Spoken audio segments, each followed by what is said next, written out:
In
Goeiemôre aan almal.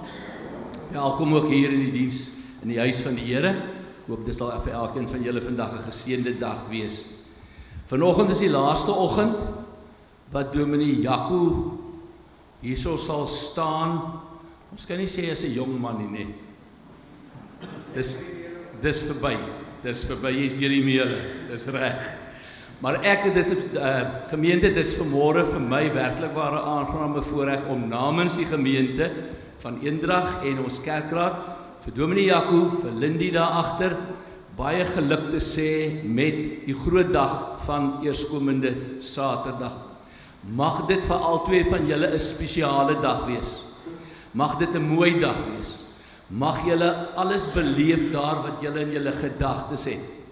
En ons gebed vir julle werklik waar is dat die lewe vorentoe, wat die Here nog vir julle beplan, dat dit 'n lewe sal wees met baie geluk, met baie liefde, met voorspoed, met vreugde. En ek dink daar's nog baie ander selfstandige naamwoorde wat ek kan gebruik, maar ek sal nie. So mag dit werklik waar vir julle vorentoe baie geseën wees. Ons bid vir julle werklik waar baie geluk toe, julle saam kan wees, en mag die Here vir julle vier op hierdie stadium nog met 'n baie lang gelukkige lewe seën. Gesondheid ook natuurlik ingesluit. Hier is vir jou ietsie, vir jou en Lindy. Ons wil hê julle moet dit na goeddinke gebruik, hoor?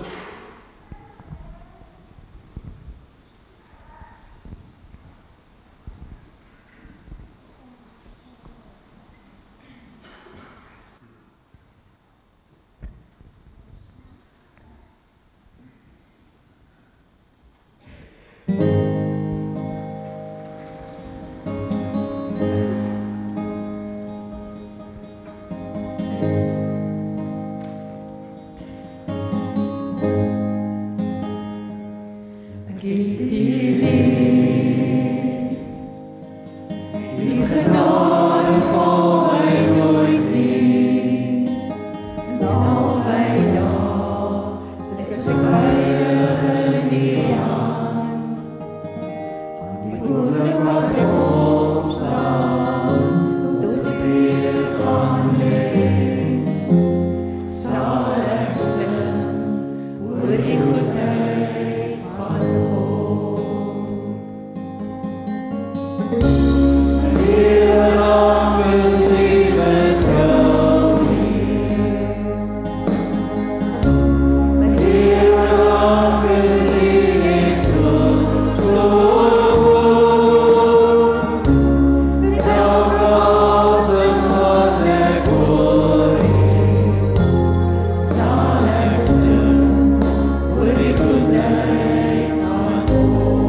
Goeiemôre vriende en hartlik welkom by vanoggend se diens. Van my kant af oom Theo, dankie vir daardie woorde en vir daardie wense.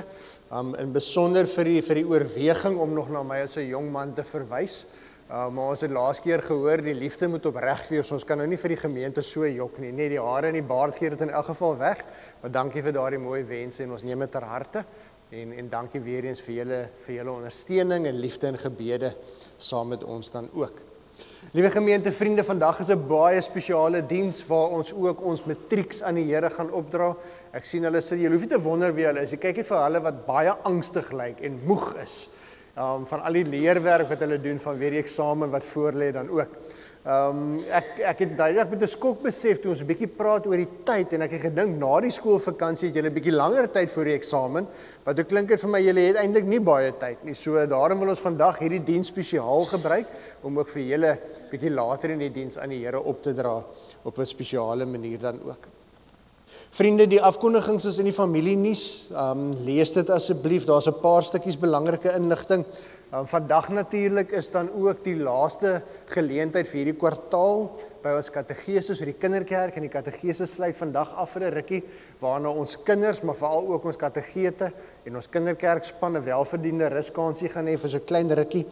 Ons sê dankie weer eens vir almal se ondersteuning met die broodjie projek wat so mooi aangaan en al ons bedieninge en die tye waarop dit plaasvind is hierop. Neem asseblief kennis daarvan.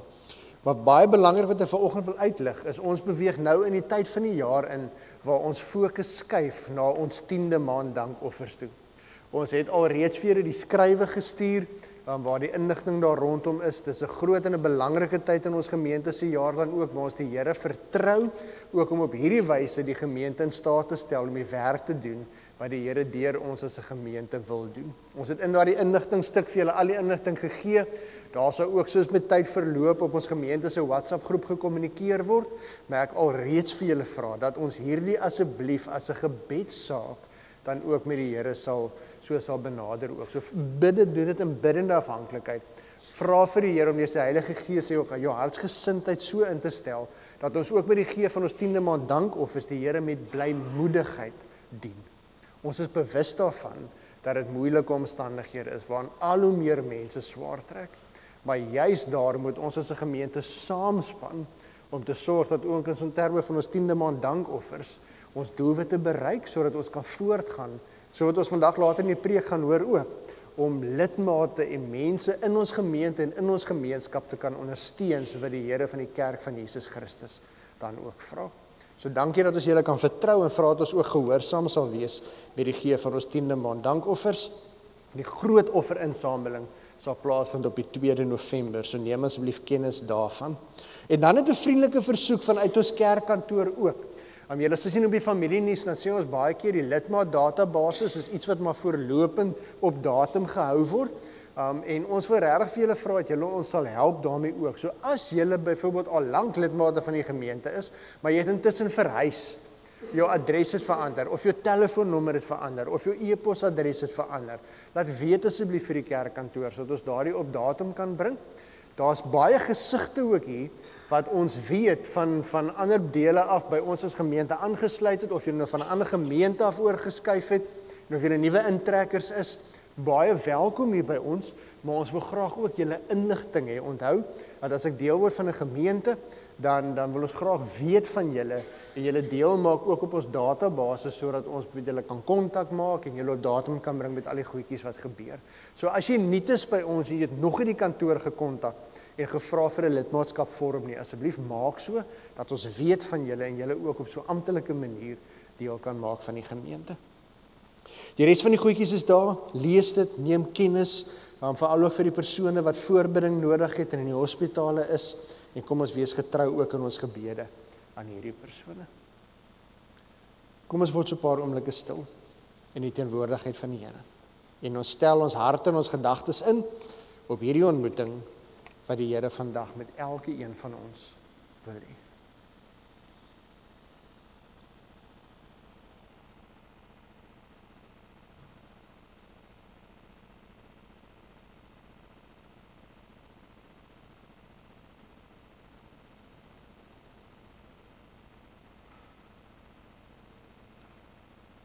Here, U het gesê, dat almal wat uitgeput en oorlaai is, kan na U toe kom. Want U sal vir ons rus gee. En Here, hier is ons vanoggend by hierdie diens. En soos 'n wildsbok wat smag na water, smag ons siel na U, o Heer. Want Here, ons weet, by U is daar vir ons rus. By U is daar vir ons hoop. By U is daar vir ons vrede en vreugde in oorvloed. En Here, ons loof U en ons prys U vir wie U is. En Here, dit is presies soos wat ons nou gesing het, dat ons sal sing elke dag oor die goedheid van ons God. Want Here, ons lewe lank is U getrou. En ons lewe lank is U so goed. Dankie daarvoor, Here. Ons loof U, ons prys U en ons aanbid U in Jesus naam. Amen. En daarom, liewe gemeente, vriende, kinders van die Here, weet ook vanoggend dat jy word gegroet in die naam van die drie-enige God. Die Vader, die Seun en die Heilige Gees. Die God wat jou op jou naam geroep het en vir jou gesê het, jy is syne. Die God wat jou hart en jou gedagtes ken, wat jou behoeftes ken, wat jou bekommernisse ken, en vir jou sê genade en vrede, geliefde kind van my. Amen. Aangesien vandag die afsluiting is van ons kinderkerk en van ons kategese, gaan ons nou nie vanoggend die voor 'n kindermoment so seer hê nie. Ek wil sommer vir al ons maatjies vra, of so vir oulaas gaan julle, die van julle wat na kinderkerk toe gaan, julle kan van nou af sommer direk na die kinderkerk toe gaan, sodat julle lekker afsluiting kan gaan hou, daar by die kinderkerk, so vir oulaas voor die vakansie, en terwyl ons kinders na buite beweeg, liewe gemeentevriende, kom ons dien die Here met ons offergawes.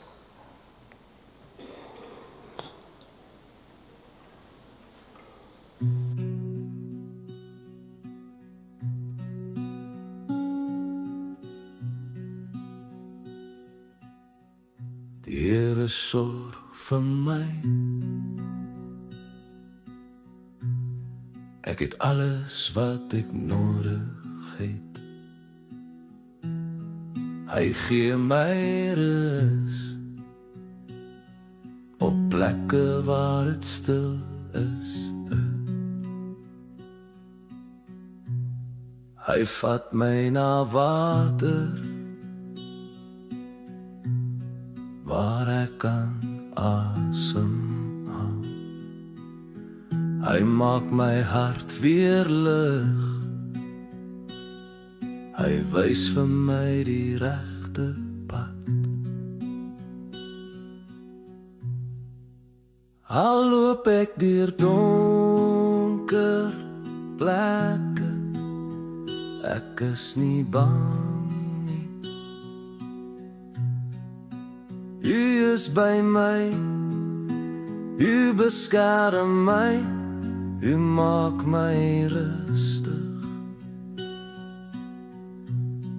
U maak vir my 'n plek aan tafel, selfs as mense teen my is. U seën my oorvloedig. Ek het meer as genoeg.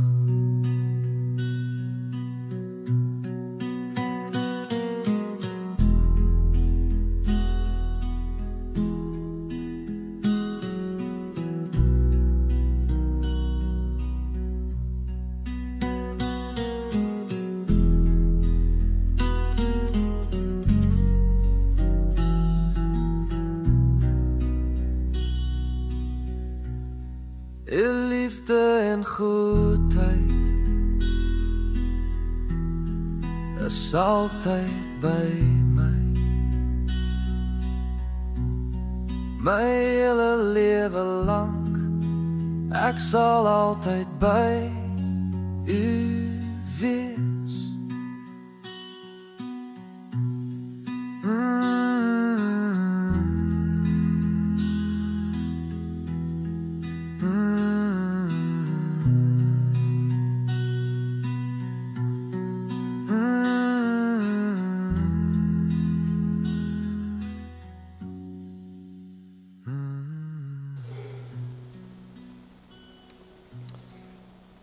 Liewe gemeentevriende, soos reeds genoem, is vanoggend 'n spesiale geleentheid waar ons graag ons matrieks aan die Here wil opdra.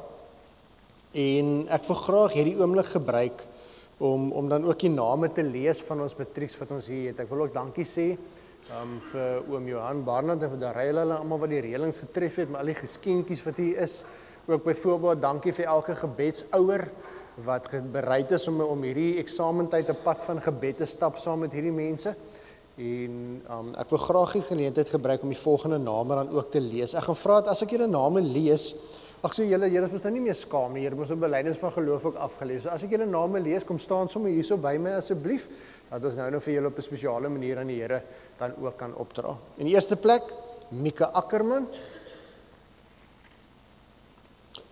Revan Fourie,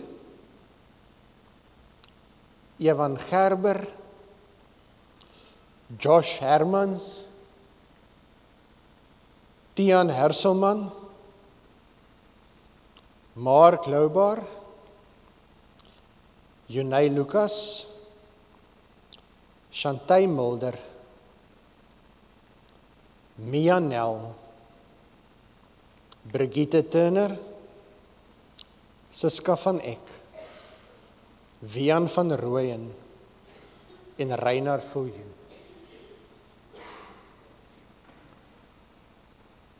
Een lekker klomp matrieks. Die rook trek op julle koppe uit soos wat julle leer, né? Of nogie? George, nogie? Of gaan julle nog wegval? Goed. Hier kom hulle nog aangestap.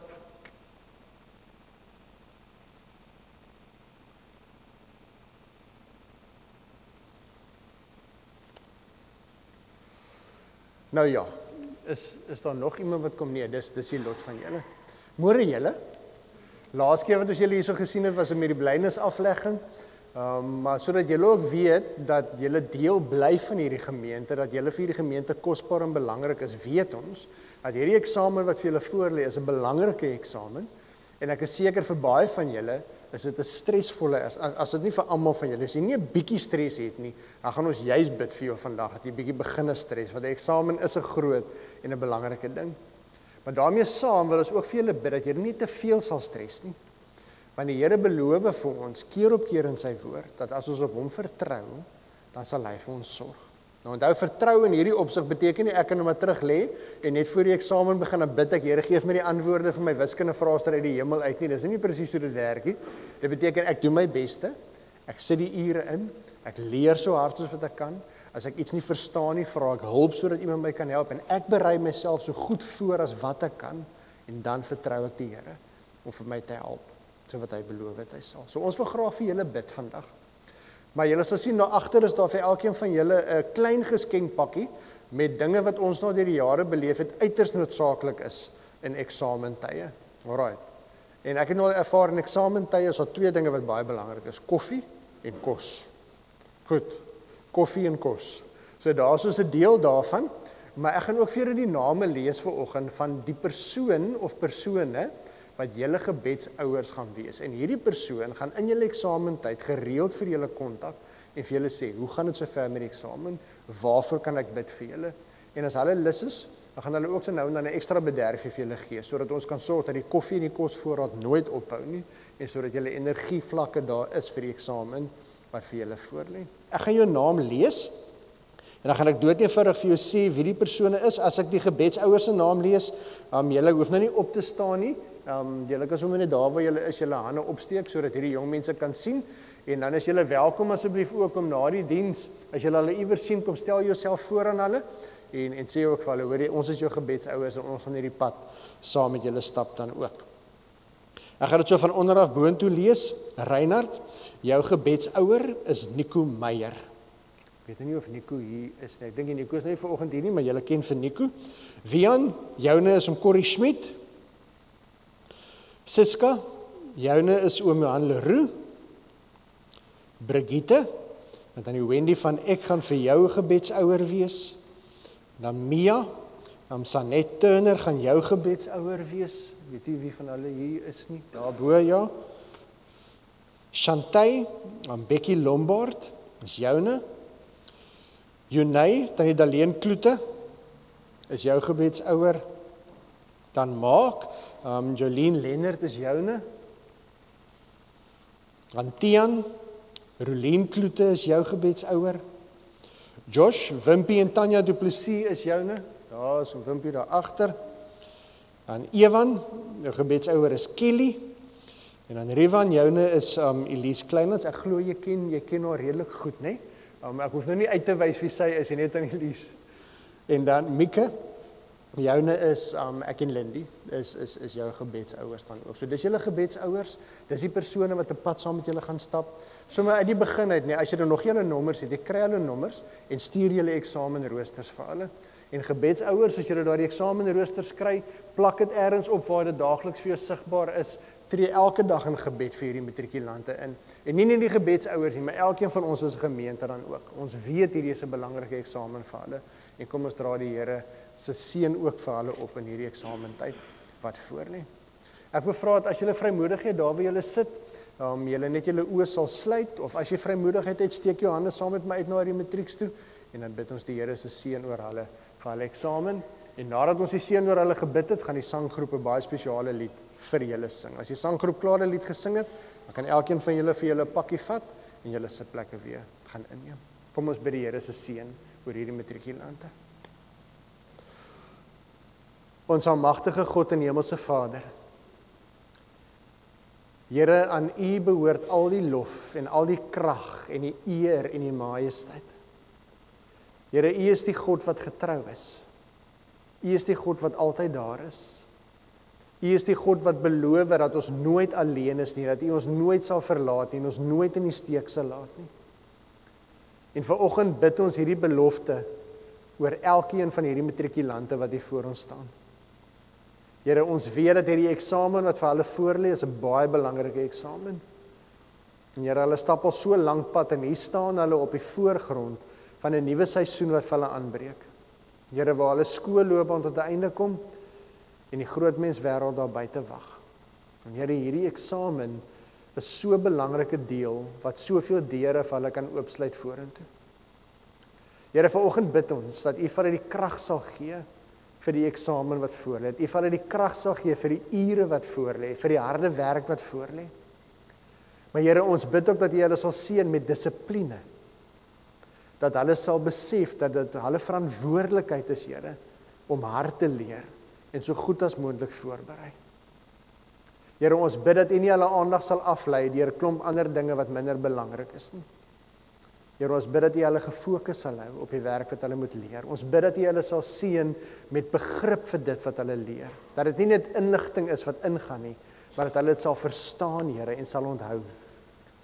En wanneer daardie eksamenvraestelle voor hulle neergesit word, Here, bid ons vir kalmte en vrede.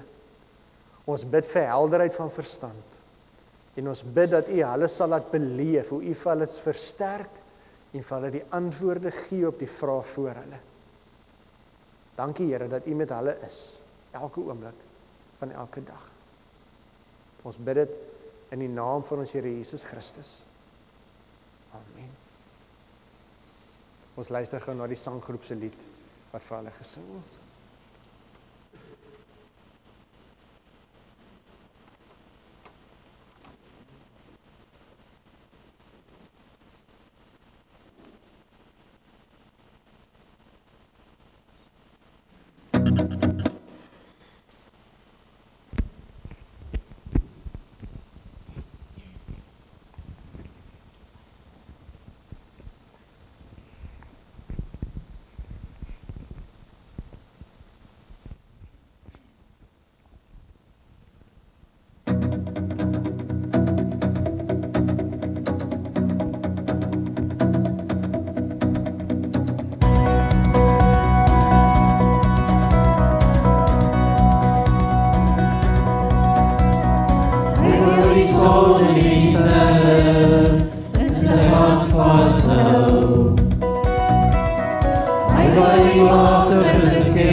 vir Israel behaag.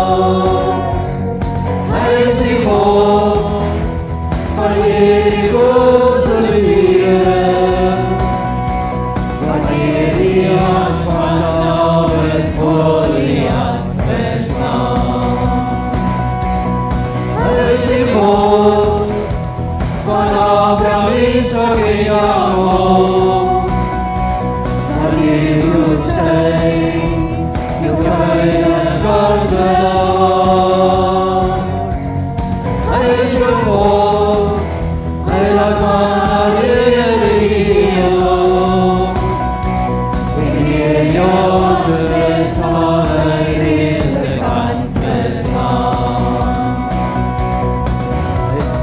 Hy wat jou hou in die honde van sy vaderhand. Hy wat jou spore veilig verlaat loop. Hy wat die magte waters met sy woorde laat. Hy is die God van Israel van jou bewaar. Want hy is die God van Abraham, Isaac en Jacob, wat die woestijn vir Israel behaag. Hy is die God van Jericho se Heer, wanneer die hand van Dawid Goliat verslaan. Hy is die God van Abraham, Isaac en Jacob, wat die woestijn jou veilig kan behaag. Hy is jou God, hy laat maar wanneer jou hande sal hy deze kan verslaan. Wanneer jou hande sal hy deze kan verslaan.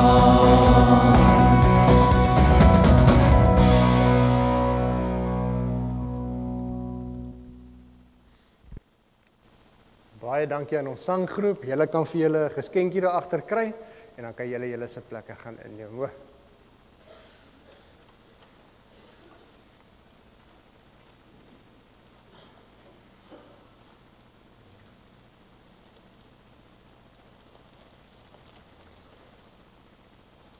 As ek hierdie geskenkpakke so kyk, dan wil ek vir 'n oomblik gesê dat ek is spyt, ek skryf nie meer die eksamen nie, maar dit sal ook 'n leen wees. Ek is dankbaar hierdie eksamens is verby. So julle vasbyt, sterkte met die eksamen weer eens en ons bid vir elke een van julle. Liewe gemeentevriende, ons gaan die Here loof en prys vir sy goedheid oor ons lewe. Een van die dinge waar ons vandag gaan gesels is gasvryheid en om daar te wees vir mense in nood. En die lied wat ons nou gaan sing is waar ons vir die Here gaan sê, Here, ek roem u naam. Maar dan in die tweede vers gaan ons sing, my diepste nood, my bekommernisse, my angste, my vrese, bring ek na u toe. Elkeen van ons wat vanoggend in hierdie diens sit hier met 'n storie. En elkeen van ons het al die verskillende seisoene van die lewe beleef. Elkeen van ons is vanoggend op 'n ander seisoen in ons lewe. Maar dalk sit jy vanoggend in hierdie diens en daar's 'n stuk swaarte op jou hart, daar's 'n stuk seer of 'n stuk bekommernis op jou hart. Dalk sit jy vanoggend hier en jou hart is lig en jy voel bly en vreugdevol. In goeie en in slegte tye loof en prys ons die Here. En dis wat ons gaan doen met hierdie lied wat ons nou gaan sing. Kom ons staan en dan loof ons die Here se naam.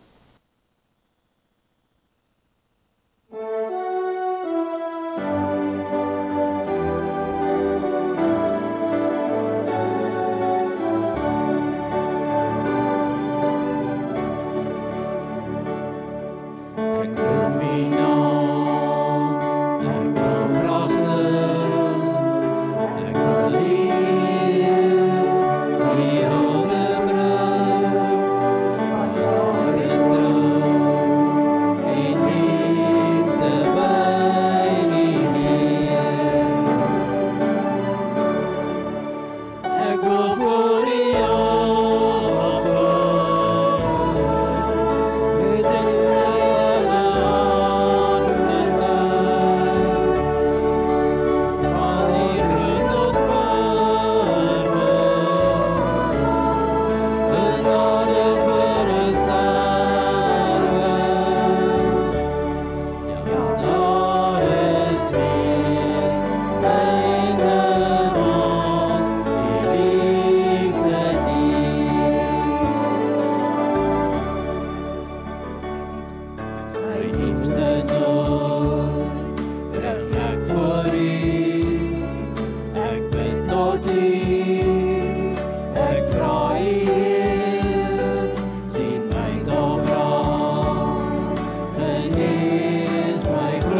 Ons kan ons Bybels oopmaak by Romeine hoofstuk 12 en ons gaan saam lees van vers 9 af. Ons gaan so 'n paar versies verder lees as waar ons met ons oordenkings geëindig het.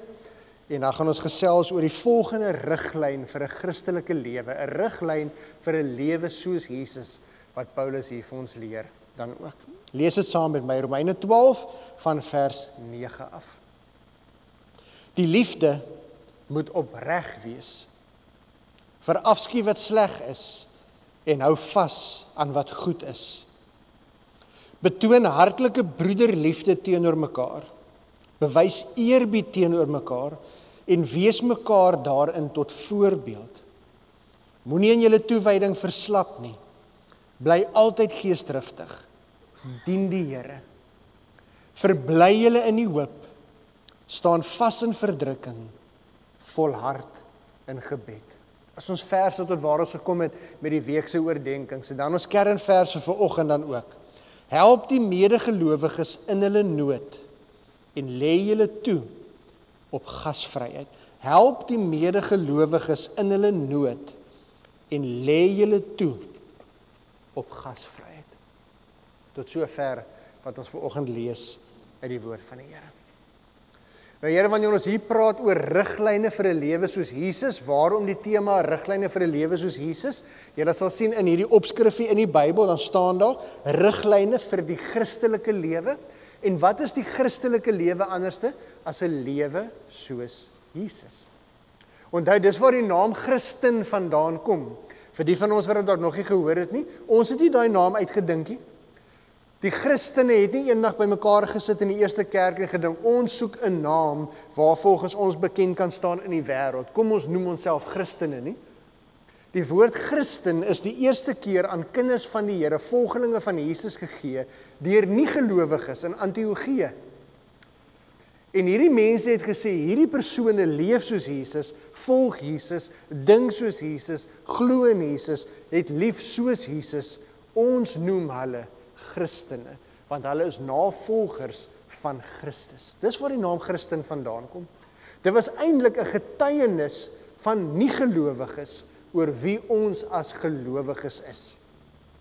So daarom as ons hier lees riglyne vir 'n Christelike lewe, dan sê Paulus vir ons, hierdie is riglyne vir hoe julle navolgers van Jesus Christus moet lewe. En wat is dit? Die voorbeeld wat Jesus vir ons gestel het. En as ons hierdie gedeelte lees en elke keer hierdie woorde inneem, dan besef ons, met elke opdrag wat hier aan ons gegee word, is presies dit wat Jesus vir ons gewys het. Die liefde moet opreg wees. Wie se liefde was meer opreg as Jesus se? Verafskuw wat sleg is, hou vas aan wat goed is. Al hierdie woorde, al hierdie instruksies, hierdie riglyne, is voorbeelde wat Jesus self vir ons gestel het. En nou in hierdie volgende vers, nou kom Paulus, en Paulus gee vir ons 2 praktiese wenke vir hoe ons as kinders van die Here ook moet lewe.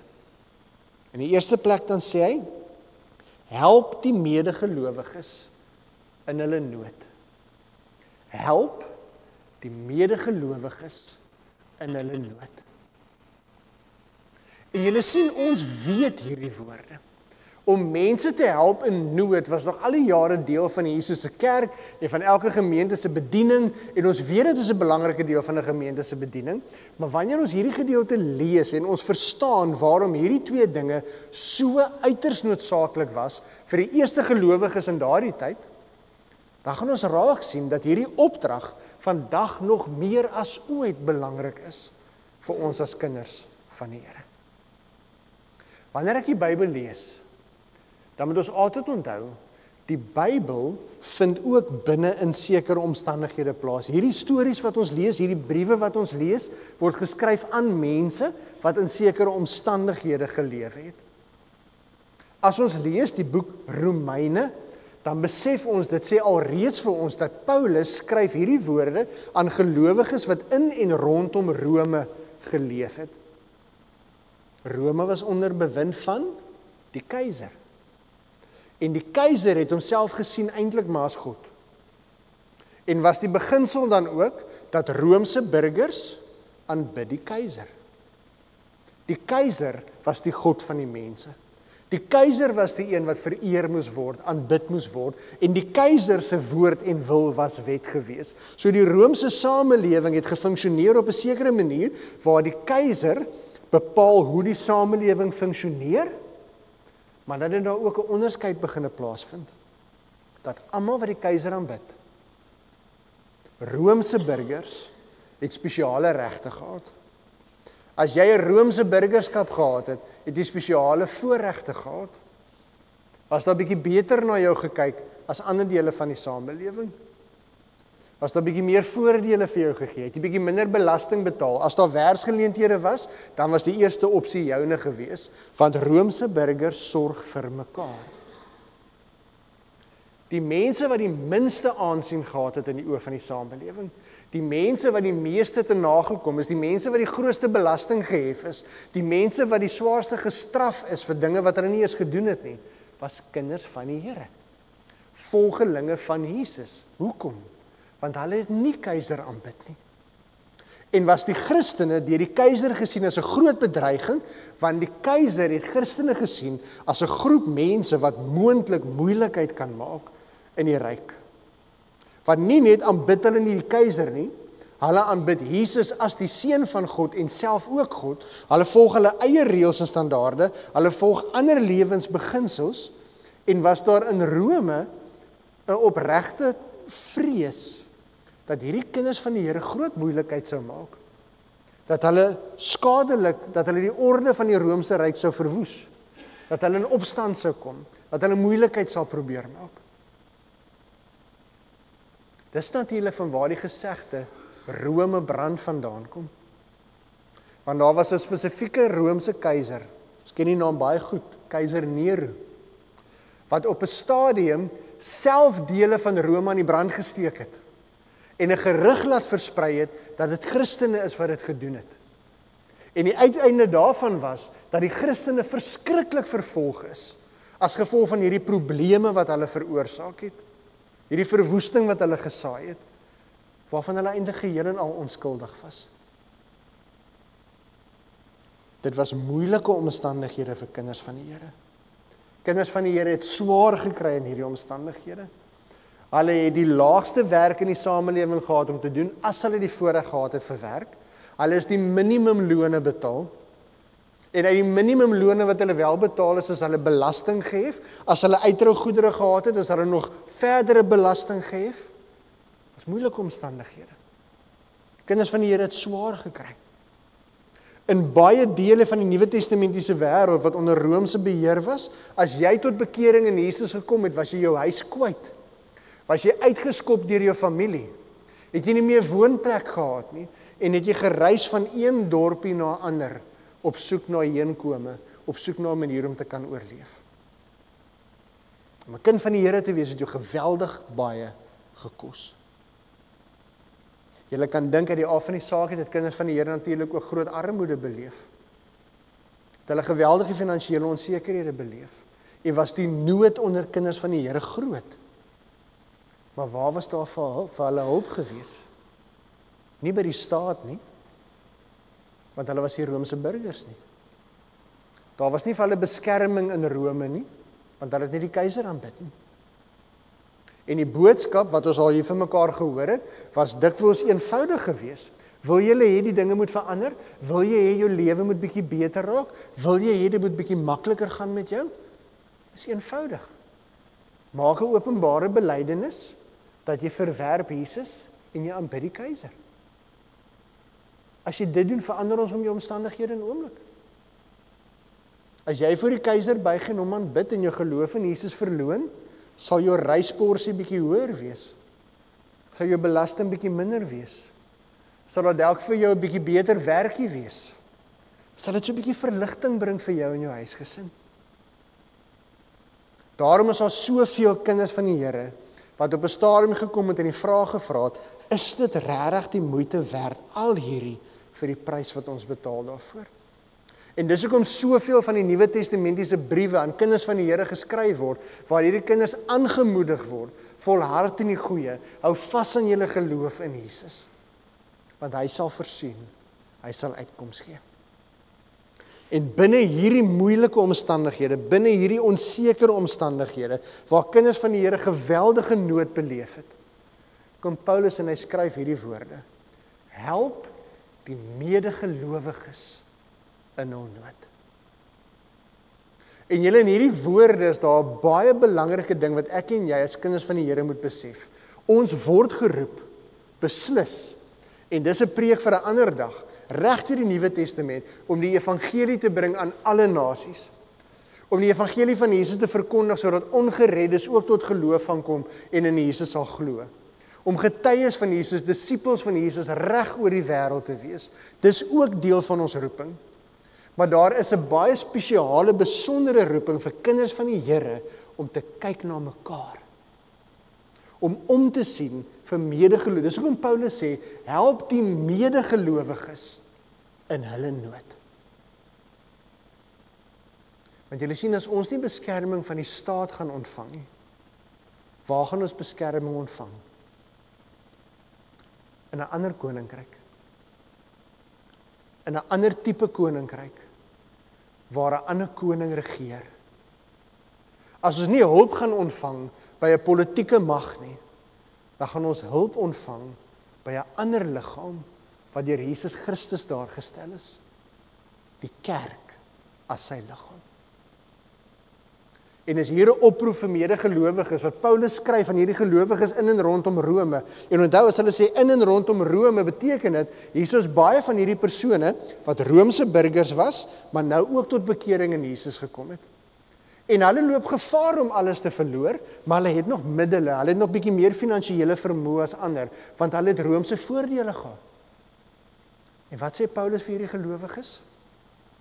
Help mekaar in tye van nood.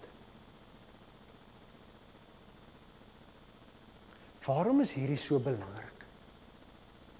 Want julle sien, Jesus het op 'n stadium, het Jesus mense geleer, en toe sê Jesus, die beeld wat Jesus gebruik, hy sê, as iemand se lig is, sal dit 'n persoon se hele lewe verlig. Maar as iemand se oog donker is, hoe donker sal jou lewe dan nie wees nie?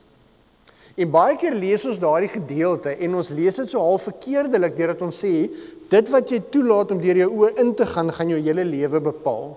So daarom moet ek versigtig wees met watter TV-programme ek kyk, of na watter nuusstories ek luister, want wat by my oë ingaan bepaal my hele lewe. Dis nie heeltemal presies wat daardie woorde beteken nie. Jesus verwys daarna 'n bekende Joodse gesegde. En die Jode het 'n gesegde gehad, dat wanneer my oog ingesteld is op iemand anders se nood, dan is my oog lig. So met ander woorde, wat Jesus sê, wanneer julle lewe met 'n lewe waar julle sensitief is vir ander se nood, en wanneer julle geraak word daardeur, en wanneer julle harte in beweging gebring word daardeur, is jou oog lig, en sal jou hele lewe lig wees. Is dan nie oukei? Goed. So dan gaan ons hele lewe lig wees. Ewe skielik verander die beeld en kry dit 'n nuwer betekenis, wanneer ons hoor wat Jesus sê, julle is die lig vir die wêreld. En die lig skyn in die duisternis. Dis nie net metaforiese taal nie, dis nie net simboliese taal nie. Jesus het toe reeds gesê, ons lewe in 'n wêreld wat donker is. Die Joodse gesegde beteken, mense wat nie omgee vir mekaar nie, mense wat net ingestel is op hulle eie ek, op dit wat hulle wil hê, op dit waardeur hulle in die lewe gaan. En as gevolg van hierdie selfsugtigheid, op grond van hierdie eie gierigheid, is die wêreld waarin ons lewe donker. En Jesus sê, ek stuur julle in hierdie wêreld in, om lig in die donker te gaan wees. Om daar te wees vir ander in nood. Om uit te reik na ander wat in moeilike omstandighede kom. En daarom is daar 'n oproep, liewe kinders van die Here, dat vir my en jou, om Jesus se voorbeeld te volg, kan ons nie lewe met 'n ingesteldheid wat net gaan na binne toe nie, maar moet ons lewe met 'n ingesteldheid waar ek sensitief is vir my medegelowiges se nood. En as ek iemand sien wat nood het, dan doen ek iets daaromtrent. Dan help ons mekaar. Dan sorg ons vir mekaar. Julle, waarom is hierdie so belangrik? 'n paar duisend jaar later, lewe ons in 'n wêreld, wat kom ons wees eerlik vir mekaar, daar ook nie verskriklike hulp en ondersteuning gaan kom van staats nie. Daar nie baie ondersteuning gaan kom van gelowiges vanuit regeringsbronne nie. Ons sien voor ons oë hoe mense al meer verarm en al meer swaar kry, hoe al meer besighede toemaak in ons gemeenskap, wat nie net lewens nie, maar gesinne se lewens affekteer. En waar kom die uitkoms vandaan? Hier sit mense vanoggend in hierdie diens wat wonder, waar gaan die uitkoms vandaan kom? Hoe gaan ons voorsien? Hoe gaan ons hier deurkom? En God se antwoord is eenvoudig. Ek het 'n nuwe liggaam saamgestel. Ek het 'n nuwe liggaam saamgestel wat nie vasgebind word en geïnhibeer word deur politieke beleide en staatsbronne ensovoorts nie. Hierso is 'n familie van mekaar. Dis hoekom ons na mekaar verwys as 'n geloofsfamilie. Hierso is mense wat omgee vir mekaar, lief is vir mekaar, daar is vir mekaar, en daarom wanneer een van ons swaar kry, kry almal van ons swaar. Wanneer een van ons sukkel, sukkel almal saam. En kom die Here van deur sy woord en hy sê, as julle navolgers van my wil wees, moet julle oë lig wees, en wanneer julle hier in hierdie Glaskerk geloofsfamilie bewus is van enige een van hierdie familielede wat nood het, moet julle iets daaromtrent doen. Moet julle help. Moet julle uitreikend daar wees. Paulus skryf later in die Korintiësbrief, wanneer Paulus praat oor dankoffers, dan sê Paulus, die Here wil nie hê dat enige van ons moet swaar kry nie. Die Here verwag ook nie van ons om buite ons vermoë te gee nie. Maar wat die Here vra is dat wanneer ons bewus raak daarvan dat iemand tekort het, moet jy vanuit jou oorvloed daar wees vir die een wat nou tekort het. Want daar gaan 'n dag kom wanneer jy tekort het en dan gaan iemand anders te jou weer help vanuit hulle oorvloed. En dan sluit Paulus af en Paulus sê daarom is dit die Here se wens dat daar ooit enige iemand is wat swaar kry nie, maar dat daar ewewig sal wees waar kinders van die Here vir mekaar sorg. Binne in hierdie ruimte vanoggend is daar baie hulpbronne.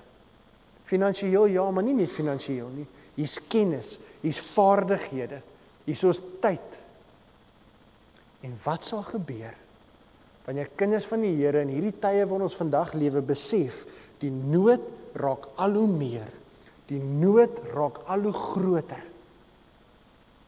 Ons word geroep met die oog op 'n tyd soos hierdie om ons medegelowiges te help. Is dit nie wat Jesus gedoen het nie? Is dit nie presies die voorbeeld wat Jesus vir ons gestel het nie? Vra dit opoffering? Verseker. Sou hierdie Romeinse Christene ooit uitgevang word dat hulle medegelowiges help en dat hulle self medegelowiges is, het hulle burgerskap verloor. Het hulle lewe verloor, het hulle besittings verloor, soos met Paulus gebeur het. Paulus was 'n Romeinse burger. En hy is op die einde van die dag doodgemaak vanweë sy geloof in Jesus. Christendom kos iets. Dit vra iets van ons. Dit het Jesus sy lewe gekos. En daarom is die oproep vir my en jou om te lewe met 'n ingesteldheid dat ek moet lig wees in hierdie donker wêreld. En vra die Here vir my en jou om ander te help in hulle nood. Vandag gaan jou hele lewe verlig wees. En alhoewel die opoffering nou dalk partykeer groot en ongemaklik is, groot sal jou beloning wees in die lewe hierna, my kind, sê die Here. Want wie getrou is oor die klein dingetjies, sou ook getrou wees in die groot dinge. En wie my gedien het in hierdie lewe, sal die Here op 'n stadium sê, kom in en deel my vreugde in die lewe hierna. Paulus gebruik hierna 'n beeld wat aansluit by hierdie. As hy praat van help medegelowiges in hulle nood, dan sê Paulus, let julle op gasvryheid. Wees gasvry. Wat beteken gasvryheid? Eenvoudig gestel? Welkom. Welkom. En julle weet eens in die Bybelse tyd, het ek nou vir julle vertel, dat baie van hierdie gelowiges was hulle huise kwyt. Baie van hierdie gelowiges het nie meer is deur hulle families weggestoot. Jy moes gereis het van een dorpie na 'n ander op soek na woonplek, op soek na werk. En wanneer hierdie persone dan in 'n dorpie gekom het, omdat hulle nie Romeinse burgers was nie, was daar nie vir hulle blyplek nie. Daar was dood eenvoudig gesê die hotelle is vol. Jammer, hier is nie plek vir jou nie. En het gasvryheid in hierdie konteks wat Paulus hierdie ding geskryf, letterlik beteken dat kinders van die Here, al sou dit hulle in gevaar bring, vir hierdie medegelowiges waarvan hulle bewus geraak het, gesê het, weet jy wat, my deur is oop vir jou. Ons het nie regtig 'n kamer oop nie, maar ons sal vir jou plek maak. Weet jy wat, ons het self maar net 'n paar stukkies brood, maar ons sal vir jou ook 'n stukkie gee. Jy moet honger wees na die lang reis. Jou voete moet seer wees, hier is vir jou 'n skottel water, kan ons jou voete was, kan ons jou voete afdroog, het jy enigiets nodig, hoe kan ons jou help, hoe kan ons jou ondersteun op die reis vorentoe? My deur staan oop vir jou. Is daar iemand wat meer gasvry is as God? In Psalm 23 gaan staan daar dan, u berei 'n feesmaal voor. Die Here dek 'n tafel vir my en jou. Die Here dek 'n tafel en sê, jy moet honger wees. Kom eet. Ek kan sien jy is so moeg. Kom rus bietjie. Ek kan sien jy is dors, kan ek vir jou water gee? Ek kan sien jy is moeg en oorlaai, kan ek jou help die las dra? Dis gasvryheid. En as kinders van die Here, moet ek en jy lewe met 'n ingesteldheid, waar ons deure, ons fisiese deure, en die deure van ons hart oop is, vir enige iemand wat die Here oor ons pad stuur, om te sê, hierso is jy welkom. As jy jouself oral bevind by 'n toedeur, my deur is vir jou oop. Dit beteken ek hoef altyd saam te stem met almal nie. Dit beteken nie, ek hoef altyd dieselfde te dink nie. Dit beteken nie, ek hoef noodwendig altyd iets goed te praat wat gebeur wat verkeerd is nie. Maar die liggaam van Christus, kinders van die Here, hierdie kerk, hierdie gemeente, moet altyd 'n plek wees waar enige iemand kan weet, hier word jy liefgehê. As jy honger is, sal hier vir jou iets wees om te eet. As jy vertroosting nodig het, sal hier iemand wees wat vir jou sorg. As jy moeg is, sal hierdie 'n plek wees waar jy 'n bietjie rus kan kom vind. Ons deure staan oop vir jou.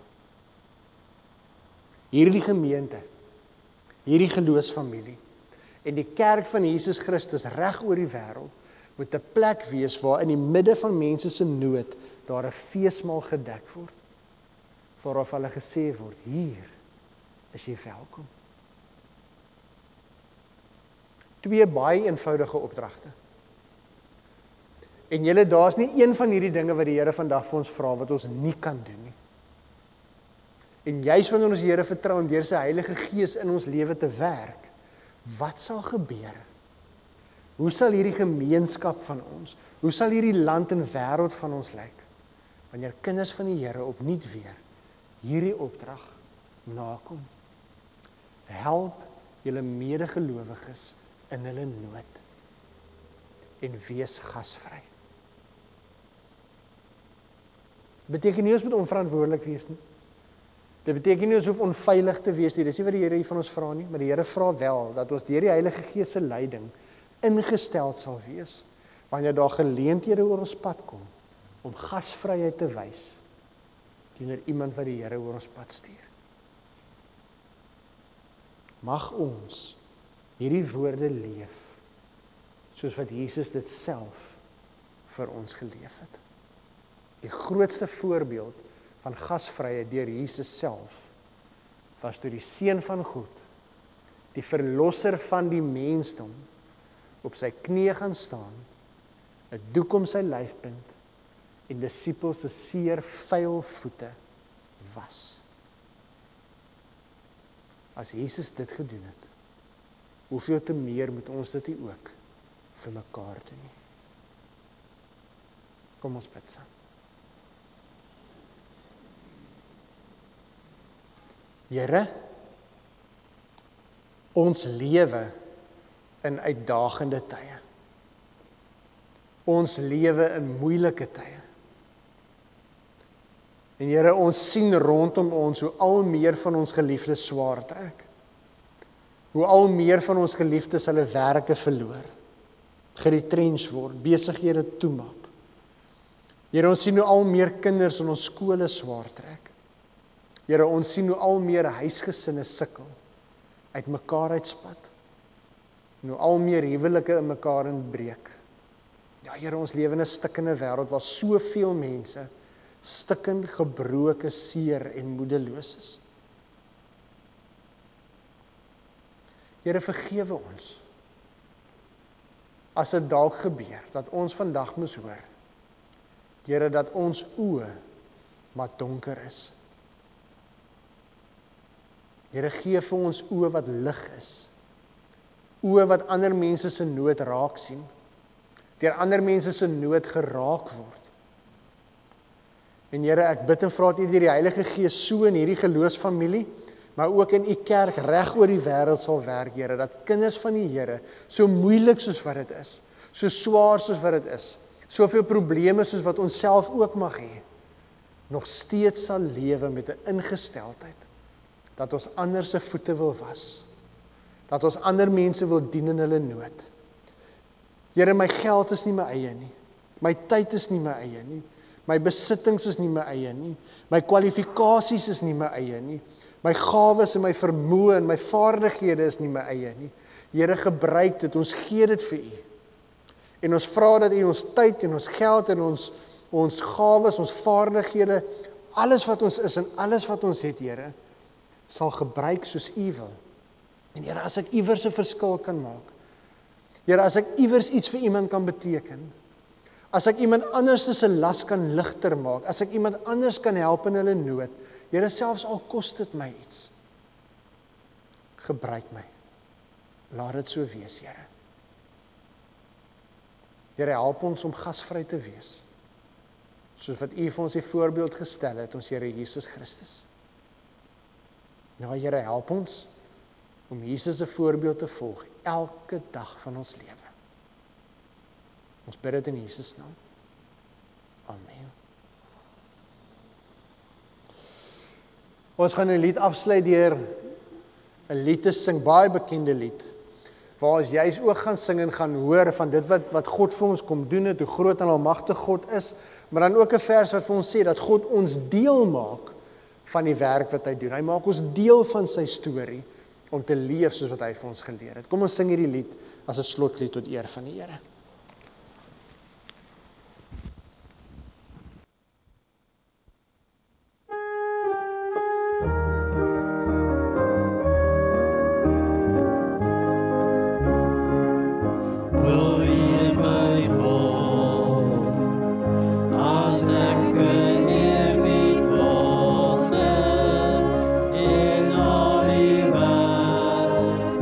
Elke dag van sou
Kom ons seën mekaar met die seën van die Here. Liewe gemeente, vriende, mag die genade van ons Here Jesus Christus en die liefde van God ons Vader en die krag van die Heilige Gees met jou wesen bly elke oomblik van elke dag. Die Here seën jou so oorvloedig. Gaan wees 'n seën vir ander in nood. Amen.